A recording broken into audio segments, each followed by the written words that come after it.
बिस्मिल्लाहिर्रहमानिर्रहीम। आज का हमारा टॉपिक है सेक्शन 185 पाकिस्तान पिनल कोड, जिसका लुबे-लुबाब खुलासा ये है कि पब्लिक सर्वेंट की अथॉरिटी के तहत जब कोई ऑक्शन सेल वगैरह की जा रही हो, उसमें कोई ऐसा शख्स जो लीगल इनकैपेसिटी के अंडर हो, कानूनी उज़र हो उसके, और वो हिस्सा ले उसमें, परचेज करे या बोली दे, तो ये जुर्म है जिसकी सजा 1 माह सजाए कैद है और जुर्माना जो 600 रुपए तक हो सकता है या दोनों की भी सजा दी जा सकती है। इस पे डिटेल बात करेंगे। इसके बाद एक लीगल मैक्सिम जो practical point of view say that is very very important, time is essence of the contract, इसको एलेबोरेट करूंगा। और in the end of the lecture दो अशार हैं बड़े खूबसूरत आपके लिए। आप समझें कि लेक्चर किसी तौर आपके लिए मुफीद है, काइंडली सब्सक्राइब कर दिया करें ताकि हर लेक्चर आप तक पहुंचता रहे। So I read out section 185 PPC, the definition as provided in PPC. Whoever at any sale of property held by the lawful authority of a public servant, as such purchases or bids for any property on account of any person, whether himself or any other, whom he knows to be under a legal incapacity to purchase that property at that sale, or bids for such property, not intending to perform the obligations under which he lays himself by such bidding, shall be punished with imprisonment for a term which may extend up to 1 month, or with fine which may extend up to 600 rupees, or with both।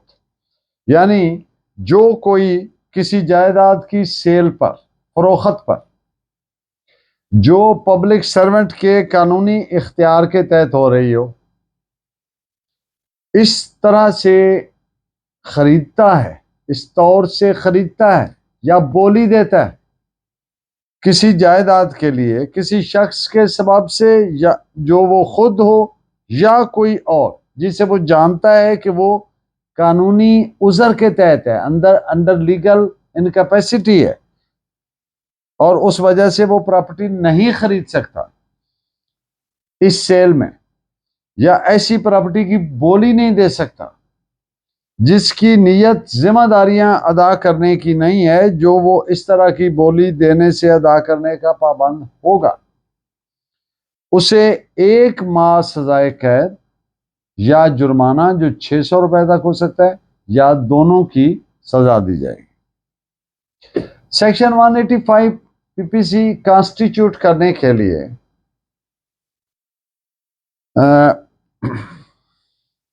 5 main ingredients हैं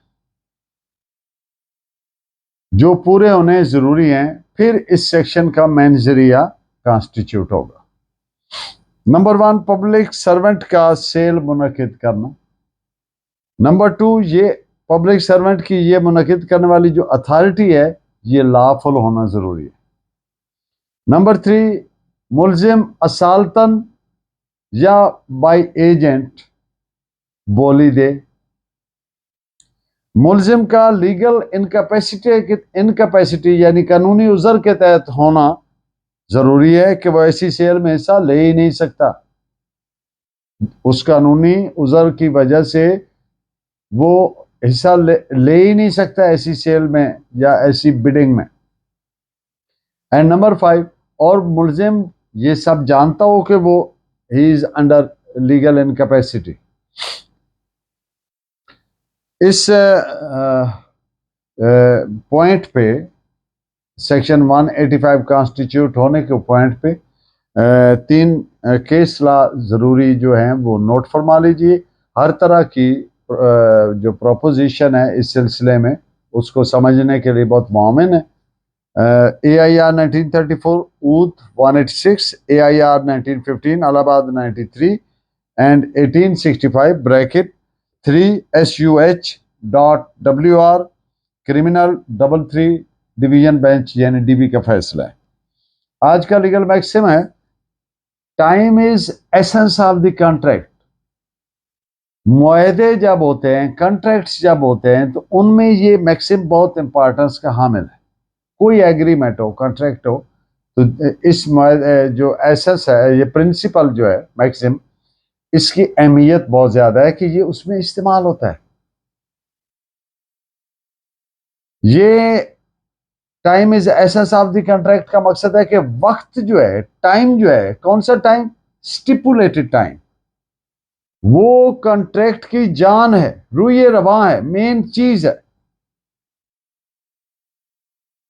ये बनने के लिए महज ये काफी नहीं है कि एग्रीमेंट में, मिसाल के तौर पर एक सेल परचेज का एग्रीमेंट हुआ कि जी ये फलां तारीख को पेमेंट करेंगे, और दूसरी पार्टी, दूसरा फ्रीक रेसिप्रोक करेगा, रेसिप्रोकेट करते हुए अपना अपना पार्ट परफॉर्म करते हुए वो प्रॉपर्टी उनके नाम ट्रांसफर कर देगा।